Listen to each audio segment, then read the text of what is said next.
Magandang araw sa inyong lahat. Kamusta na kayo? Ay nako, talaga namang kada araw tayo gumigising. Dapat tayo nagpapasalamat sa ating Panginoon dahil buhay pa tayo.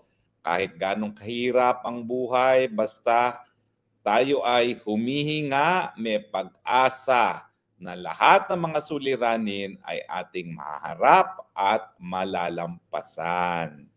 Ano ba hong balita ngayon, no? Well, kahapon pinag-usapan na natin yung kay Riza Tanas Ontiveros at yung kanyang panunupil ng karapatang pantao, no? Ang latest po diyan, abay nagsalita na itong si Maurilio, si alias Ariel, at nagsabi na walang katotohanan yung sinasabi ni Riza Tanas Ontiveros na siya ay binayaran para bumaliktad. Well, nasa sa inyo na po yan kung sinong paniniwalaan nyo. No? Pero ako, mas naniniwala ako dito kay Maurilio kasi alam ko naman na he has nothing to gain by retracting his testimony. Unang-una, nabayaran na siya. Pangalawa, binibigyan siya ng proteksyon. Pangatlo, siyempre, dahil tinitira niya mga kalaban ng Marcos Jr. administration, talagang pangangalagaan siya kung siya ay hindi babaliktad. So mas malaki mawawala sa kanya kung siya ay bumaliktad at talaga namang baka supili na rin siya.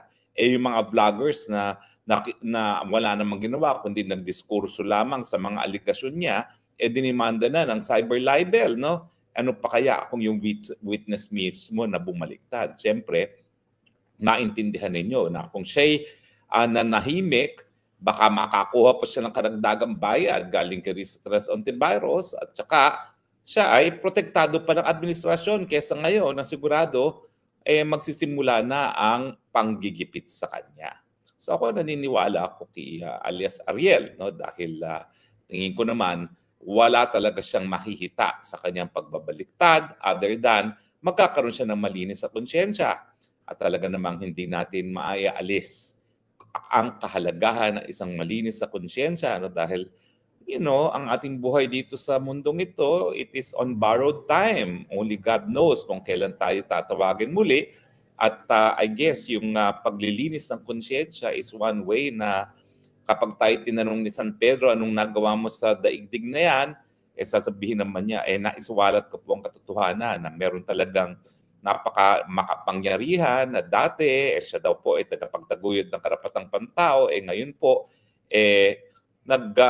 tatanim ebidensya, tanim testimonya para lang gipitin ng mga kalaban. No? Lalong-lalo na yung mga gaya ni Pastor Apollo Kibuloy. Ako po'y hindi talaga ako follower ng KOJC, pero naniniwala po ko na lahat ng pananampalataya na talagang nagtuturo kung anong sinabi ng ating Panginoon sa Biblia ay dapat talagang bigyan ng respeto. Yan naman po'y nasa ating saligang batas, no? Yung freedom of religion. Talaga naman pong grantyado ng ating Estado na lahat ng tao ay malayang magkaroon ng pananampalataya, no? At hindi maghimasok ang Estado para pigilin ang pagdami ng hanay ng mga nananampalataya at hindi mag-iendorso ang Estado ng kahit anong pananampalataya. At sa akin naman po bilang isang Kristiyano, basta ang pagtuturo ng isang pananampalataya ay mayroong Panginoon na pwedeng magpatawad sa ating mga kasalanan at magbibigay ng bagong buhay pag tumanggap kay Kristo, sa akin po, yan po ay dapat talagang suportahan. No? Of course, may iba-ibang mga simbahan na talagang they disagree with the basic teaching ng KOJC, lalong-lalo na yung sinasabi ni Pastor Kibuloy na siya ay anak ng Panginoon. No? Pero sa akin, wala naman akong problema dyan dahil lahat naman po tayo ay anak ng Panginoon. In fact, lahat tayo ay hinugi sa imahe ng Panginoon. Lahat tayo na nananampalataya ay anak pa rin ng Panginoon. So sa akin, basta ang tinuturo ng mga pananampalataya ay kabutihan, ay naku po, talagang suportado ko po sila. Kaya ganyan din ang aking pagsuporta kay Pastor Kibuloy, gaya ng aking pagsuporta sa lahat ng mga pananampalataya. Now, anyway, so hayaan po nating umusad yung reklamo ni Riza Tanas, no? Dahil makikita naman natin kung talagang nagsisinungaling itong si alias Ariel, no? Na si Maurilio ngayon, no, na pinangalanan na siya kung sino siya, no.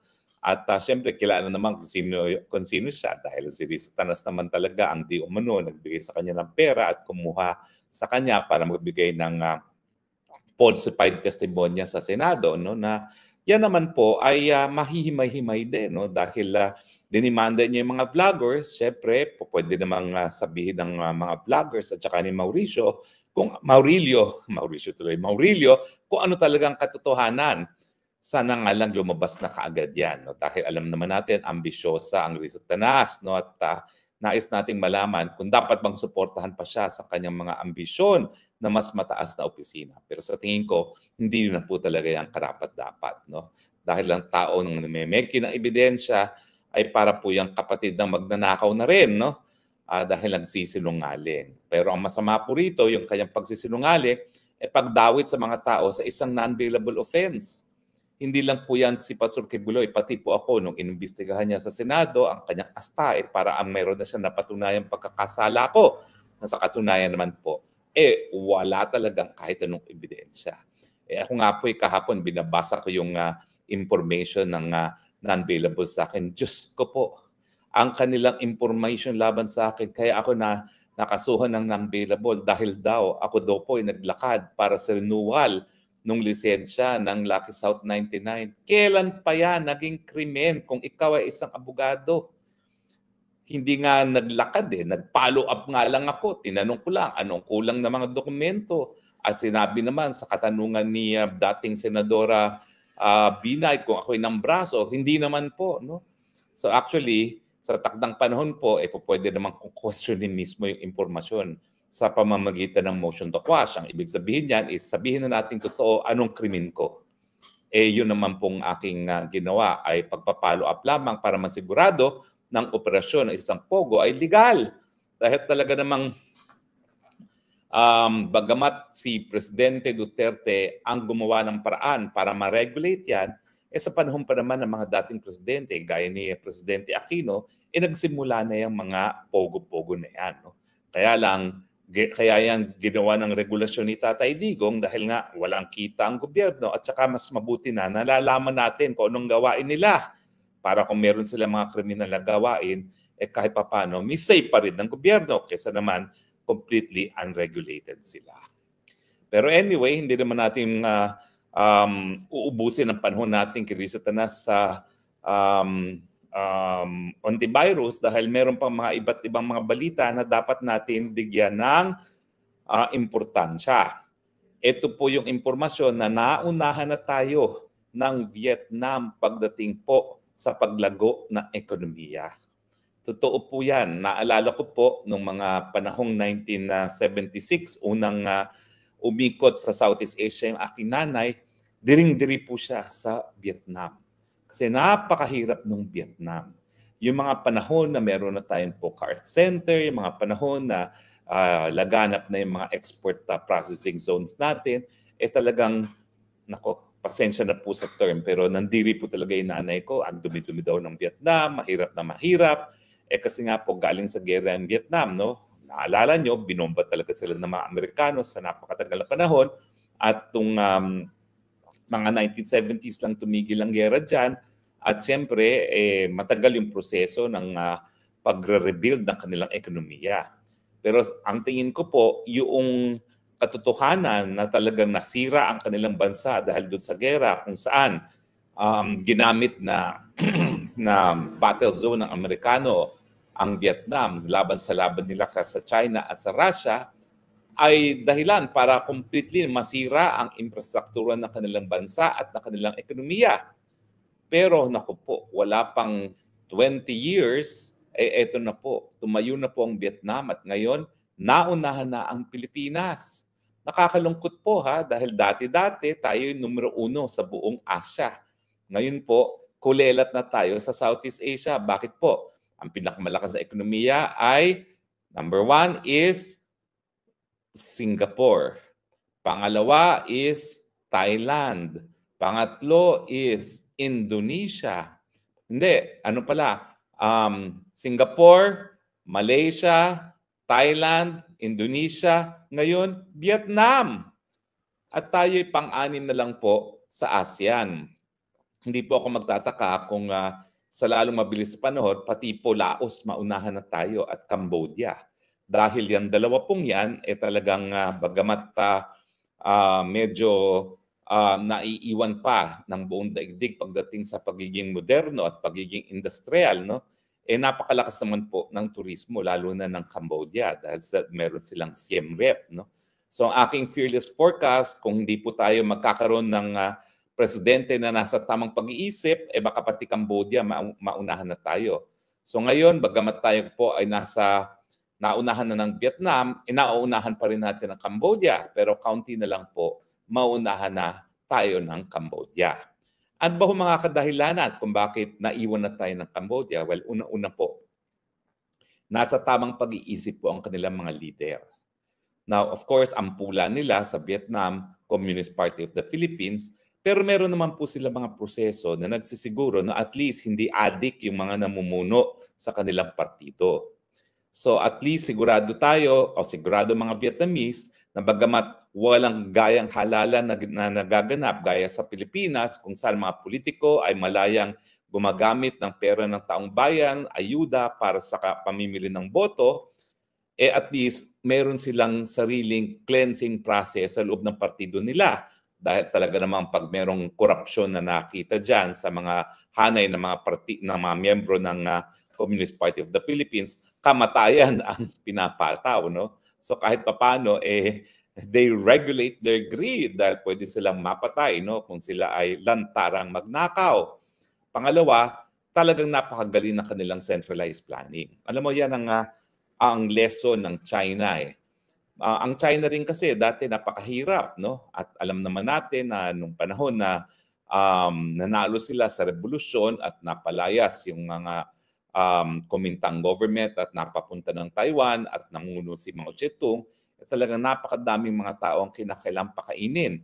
At sa lalong mabilis na panahon, wala pang 20 years, ngayon po, parang pang-apat ng ekonomiya sa daigdig ang China, no? At inaasahan na ilang taon na lang po, taon na mabibilang sa isang kamay ng daliri ang binibilang bago maunahan ng China ang Estados Unidos. At paano po nangyari ito? Dahil pinagplanuhan po nila kung paano sila lalago ang kanilang mga ekonomiya. So tinitingnan nila kung ano yung mga sektor na kinakailangang suportahan, binibigyan ng suporta. Tinitingnan nila kung ano yung mga yung mga manufacturing sector na kinakailangang suportahan at binibigyan ng suporta. Ang pinakamalaking hakbang po na ginawa ng Vietnam, nakita nila yung potensyal ng kanilang bansa para sa turismo. Kasi gaya ng Pilipinas, meron din silang magagandang tanawin at magagandang beaches na pinagsamantalahan nila, pinromote nila to the max. At tingnan po natin ilan ang tourist arrival ngayon ng Vietnam na hindi ko po nakita bago tayo nag-broadcast, no? Pero ang alam ko po, ang Vietnam ay mahigit 15 million ang kanilang tourist arrivals. So kaya naunahan na tayo sa turismo dahil ang turismo po talaga ay low-lying fruit.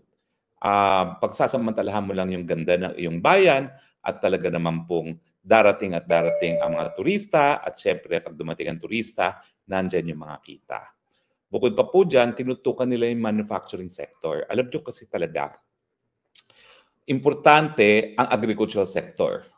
At kaya naman hindi ko ina-highlight yung success ng Vietnam as one of the biggest rice importers kasi meron silang tanging yaman, yung natural na irigasyon ng Mekong River.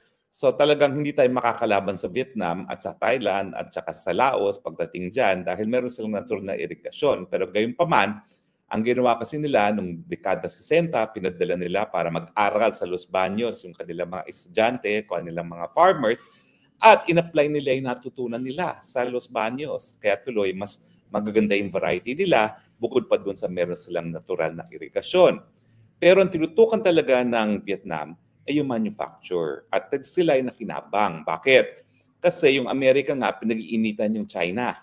Na talagang dahil ayaw nilang mas maunahan sila ng China, binibigyan nila ng restrictions yung pagpasok ng manufactured goods galing sa China. Anong ginawa ng Vietnam? And Vietnam kasi, meron silang common border ng China, inengganyo niya yung mga Chino na magbukas ng mga factories sa Vietnam. Kaya instead of made in China, nagiging made in Vietnam at nakakapasok ng malaya sa Amerika. At yan ang dahilan kung bakit napakabilis ng industrialization ng Vietnam. Ano ba ibig sabihin ng industrialization? Yung pag-move away from agriculture to manufacturing. So napakabilis ng proseso kasi nga yung mga Chino namuhunan sa mga factories sa Vietnam dahilan kung bakit lumakas ang export market ng Vietnam. Pero at the same time, maski lumaki at lumago ang manufacturing sector, hindi nila pinabayaan ang agrikultura. So meron silang sapat na kakainin para sa kanilang mga kababayan, mga murang pagkain, kaya po hindi problema ang mataas na presyo ng pagkain sa Vietnam. At the same time, dumami ang kita nila from export revenues. Kasi nga po, lahat ng mga Chinese companies na umiiwas sa trade sanctions ng Amerika ay doon binuhos ang kanilang mga kapital sa Vietnam. Kaya tingnan ninyo ngayon, ang daming made in Vietnam na mga manufactured goods. Hindi lang mga manufactured goods yan eh. Pati mga damit, electronics, lahat po yan dati made in China, owned by Chinese companies, pero ngayon nasa Vietnam.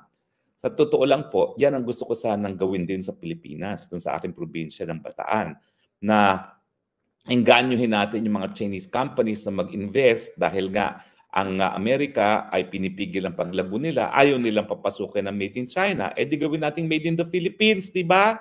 Sa pamamagitan ng pagbubukas ng mga factories dito sa Pilipinas. Pero hindi nga po nangyari yan dahil naaway ni Marcos Jr. ang bansang China. Bagamat ang kanyang may bahay, si Liza Araneta, ay naging mayaman bilang abogado dahil siya ang pinupuntahan ng mga Chino nung sila ay nagsisimula na magbukas ng mga negosyo rito kasama ang mga pogos. Bakit? Kasi pinagyayabang nga ng mga Marcos na kanilang ama ang nagsimula ng diplomatic ties between Philippines and China. Ay nako, I stand by that statement po ha, na halos lahat ng pogo na pumasok sa Pilipinas at mga panahon naman yon, legal yon, lahat po yan ay kliyente ni Liza Marcos.